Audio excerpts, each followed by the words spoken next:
Hello, magandang gabi pong muli sa ating lahat. Ngayon po ay nandito na naman po tayong muli at isa na namang pamamaraan ang ating igagawin para po sa taong ating iniibig. Ang pamamaraan pong ito ay upang ang taong ito ay mag-commit sa iyo. Kung talagang magiging committed siya sa iyo, hanggang sa kung kayo ay nasa isang relasyon pa lamang at hindi pa kayo kasal at talagang magpro-propose na sa iyo at magiging iyong-iyo siya, iyong-iyo ang kanyang puso at iyong-iyo ang buong kanyang pagkatao. Ngunit guys, disclaimer po, para po sa mga hindi naniniwala guys, libreng-libre po ninyong i-skip ang video na ito. Huwag nyo pong panoorin kung kayo po ay may duda at hindi po kayo naniniwala sa mga ganito. Maghanap na lamang kayo ng video na gustong-gusto ninyong panuorin. Kasi po kapag tayo ay may ginagawa sa ating sarili, may ginagawa tayo tapos tayo ay may duda, hindi tayo buo ang ating paniniwala. Hindi 100% ating paniniwala dito ay tiyak na walang mangyayari. Ngunit kung buong-buo ang iyong paniniwala at ikiniklaim mo na talaga ito ay mangyayari at ito ay magkatotoo, tara na po at panoorin po natin kung paano natin ito gagawin. So dito po ay may kailangan po tayo. Ang unang-una po natin kailangan dito ay ang sibuyas. So, pwede po tayong gumamit ng sibuyas na puti or pula. Hahatiin po natin ito sa gitna. Kailangan natin ng turmeric powder. Kailangan natin ng sugar. Kailangan natin ng cinnamon powder. At kailangan natin ng ribong pula, papel at ballpen. Ayan. So, ayan.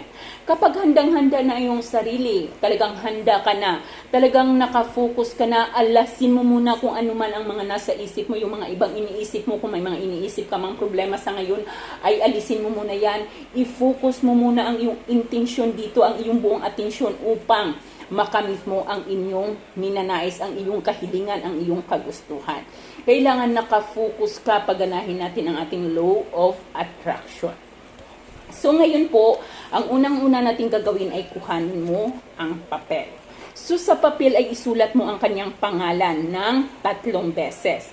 If ever na hindi mo gaanong kabisado ang kanyang pangalan, ay ang kanyang pangalan na mas kilala siya sa pangalan. Halimbawa, siya ay si Roger, tapos mas kilala siya sa tawag na Rog, or kaya Roger, or then mas kilala siya tawag na Rog, ay pwede po. Ngunit kung alam mo naman ang kanyang kumpletong pangalan, mas mainam. So halimbawa, ang aking mahal ay si Robert J. Dornan. So ayan ang ating ilalagay dito. 3 beses, Robert J. Dornan. Robert J. Dornan. So ayan. So, ayan, ilalagay natin ang kanyang pangalan ng 3 beses. Ngayon po, ang gagawin natin dito ay ating kuhanin ang turmeric powder. So, ilalagay natin ang ating turmeric dito at ating itong ikukuskus. Ating ilalagay ang energy, ang ating enerhiya dito habang kinukuskus natin ang turmeric powder.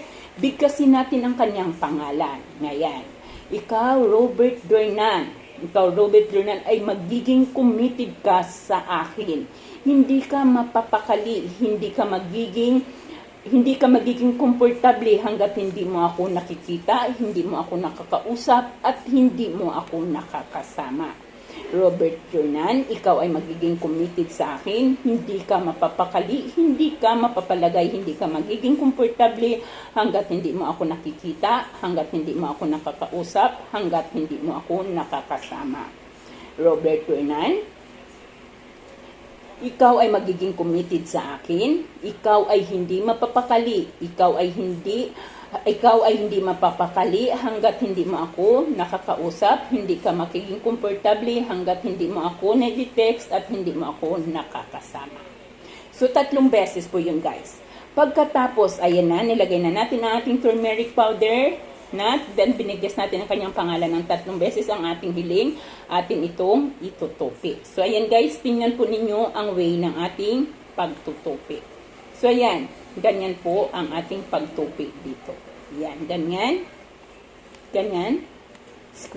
Triangle. And then, igaganyan po natin siya. So, ayan.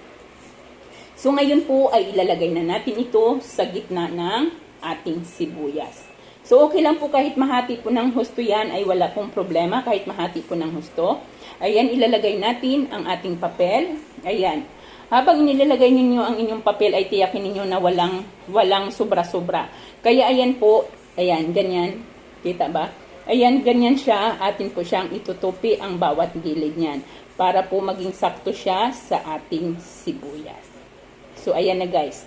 Naging sakto na siya sa ating sibuyas. Ngayon, kapag nandyan na po, ay atin nang ibubudbud sa taas ang ating cinnamon powder. So, ibubudbud natin ang ating cinnamon powder habang muli mong bigkasin ang kanyang pangalan at ang iyong kahilingan. Ayan, ipupunas natin dito ang ating cinnamon powder sa papel.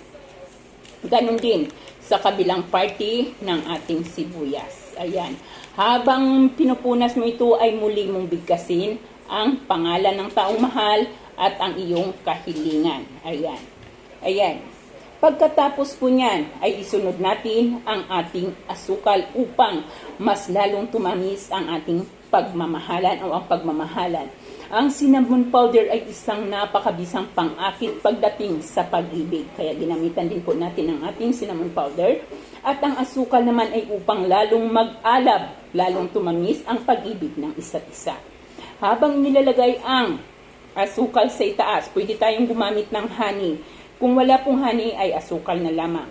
Habang inilalagay mo ang asukal sa taas ay muli mong bigkasin ang iyong kahilingan. So ayan. 3 kurot po ng ating asukal. So habang nilalagay yun, bigkasin mo ulit ang kanyang pangalan at ang iyong hiling. At pagkatapos ay itakip na natin itong ating sibuyas. So ayan na ang ating sibuyas. Pagkatapos po niyan ay kuhanin mo ang pulang tali.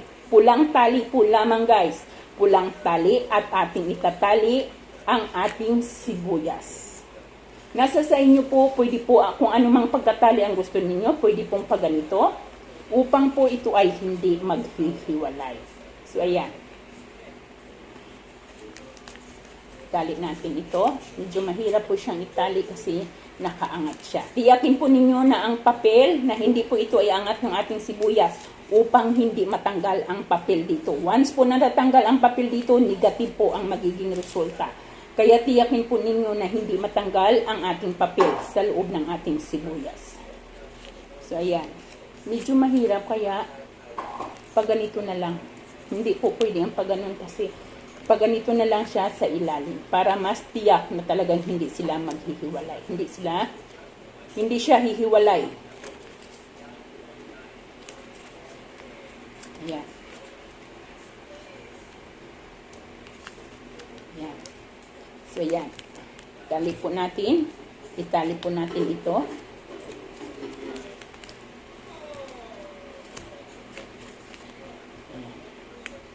Ayan, itatali po natin ito.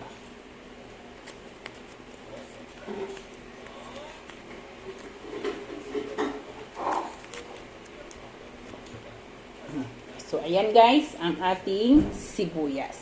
Ngayon, upang hindi po ito mangamoy, kasi ang sibuyas ay medyo maamoy, ay ilalagay natin ito sa garapon. Pero dapat po ang inyong paglalagyan ng garapon ay malinis.